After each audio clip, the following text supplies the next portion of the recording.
ایک مرتبہ انہوں نے یعنی ابن عباس رضی اللہ عنہ نے وضو کیا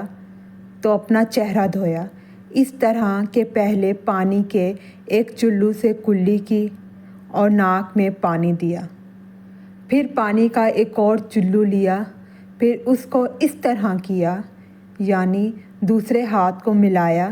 پھر اس سے اپنا چہرہ دھویا، پھر پانی کا دوسرا چلو لیا اور اس سے اپنا داہنا ہاتھ دھویا، پھر پانی کا ایک اور چلو لے کر اس سے اپنا بایاں ہاتھ دھویا، اس کے بعد اپنے سر کا مسح کیا، پھر پانی کا چلو لے کر داہنے پاؤں پر ڈالا اور اسے دھویا، پھر دوسرے چلو سے اپنا پاؤں دھویا یعنی